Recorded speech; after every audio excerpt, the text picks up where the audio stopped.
Welcome, Welcome. Mr. Swanson, Brandon Swanson, Hi, thank you. Community Planning and Building Director. Thanks for joining our vlog this morning, the vlog this morning.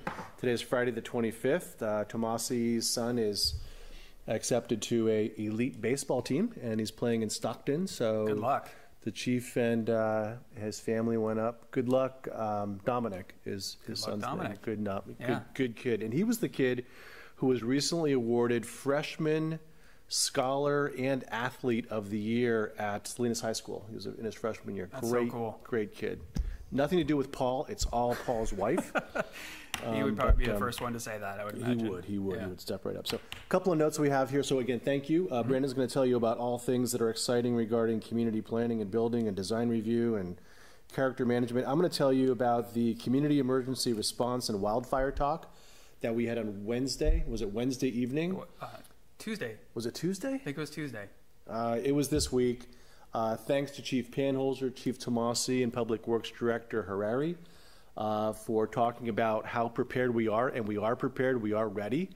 We recorded the session, the talk, and it will be on our website. So there'll be a Zoom link right in the face of our website here.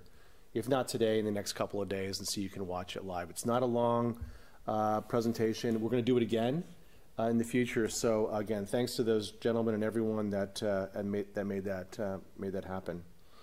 I just want to also remind you that we do have a report a problem link on our website. It's been there for 5 years. We get a lot of comments. You can upload a picture. You can always call or write an email or come in if you notice something that needs maintenance in the village.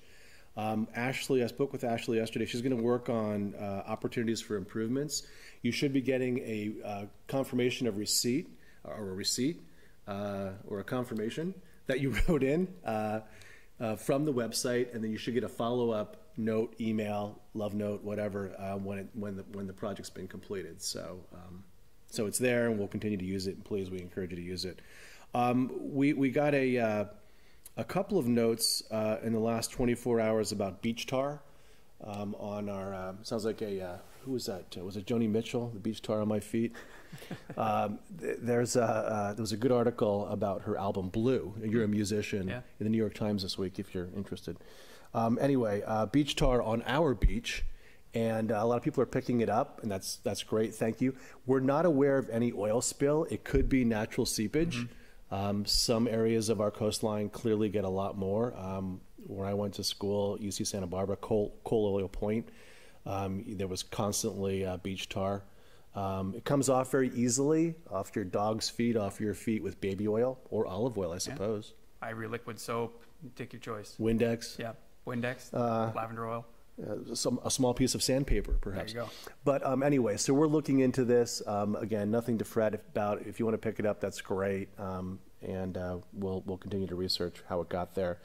And then the last item I have is we'll go to print next Wednesday for our July 6th council meeting. We will have a recommendation on our pension mitigation strategy and hiring a firm to help us administer a Section 115 trust. So that'll be on Tuesday the 6th at 4:30. It's really the only item of business that we have. So that's what I got, buddy. What do you have?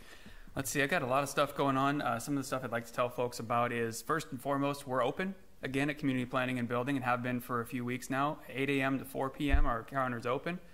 We would love to see people. Obviously, we're still taking all of our applications online electronically, and we'll continue that forever. It's a great service. But we do love seeing people, and we're open. So if you need something, please come in, or if you just want to come in and say hi, we'd love to see folks.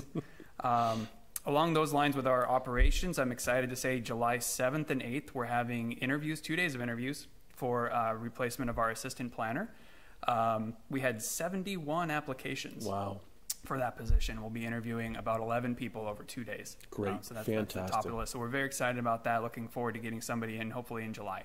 By the end of July, we'll have a new planner, and we'll be excited to introduce them to the community. Awesome. Maybe we'll have them on the vlog or something. I think that's a great idea. I think we should. Yeah.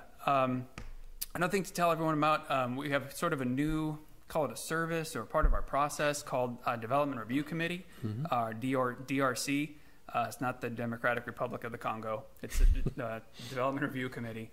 But what it is, it's an early intervention in the design process for a project. So someone will submit an application on a larger project, and we'll set up a DRC that'll include all the departments that are going to ultimately review that. So fire, building, the water district, the county if needed, coastal commission if they're going to be part of it. So we get some early project feedback for applicants, things like design, is it consistent with our design regulations and things like that. And so what the point of that is get the applicants early in the process, let them know where there may be some red flags, where we might need some more information from the city in order to get them through the process smoother, ultimately get a better project for the village. And it's been working out really well. I think we've had about 4 or 5 of them now. We just had another one this week. It's great because everyone's talking to each other early on in the process and get good feedback. So that's been really successful. And I think it's part of the process that we have to making sure that projects, when they're ultimately built and done, that they conform to our regulations and they're part of the fabric of the village. It goes hand in hand with the planners and the building department going out during construction, making sure that the materials that were proposed are the right ones, that the design is correct, all the way through to final. Right. So we're really trying to make sure that we're in the process every step of the way. And so it's staff only. Correct. And it's staff and the applicant. And the applicant, and it's for larger scale projects like the Pasteur projects. Correct. And it's ideally done before they've finalized the design. Right. So it's kind of like our site assessments for single family dwellings that we require.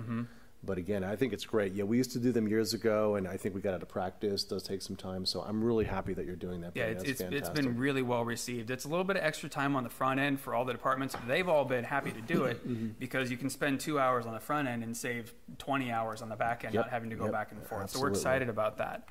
A little bit of update for everyone. Parklets, I think everyone probably is aware now. Parklets will be going away. What are they?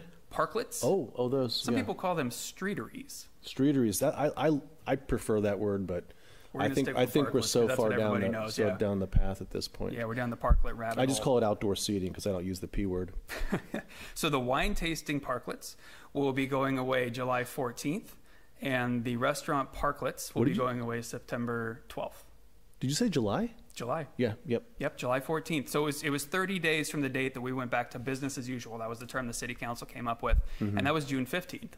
So 30 days is July 14th, and then 90 days for the restaurants is September 12th. Great. And then it also includes all of the outdoor seating in courtyards and alleyways and things like that. Right. And why is that?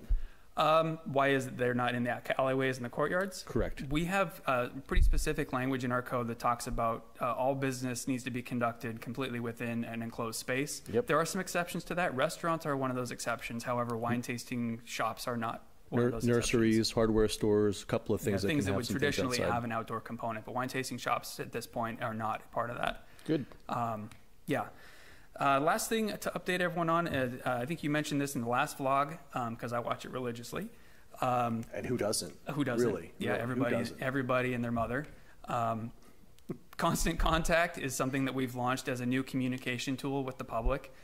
We had something similar to it, MailChimp, but we've moved to Constant Contact because we're able to get more departments involved in it. It's a little bit easier to use, and what we're using it for is blasting out our agendas for City Council, Planning Commission, Historic Resources Board, Forest and Beach. We're using it for agendas. We're using it for interest lists. So on our website, if you go to our homepage, there's a button right there that says "Sign Me Up!" ! If you sign up, if you click on that button, there's a whole litany of things you can sign up for. If you want to know about accessory dwelling units, if you want to know about short-term rentals, cell phone towers, anything, you click on that, you'll get an email that says welcome.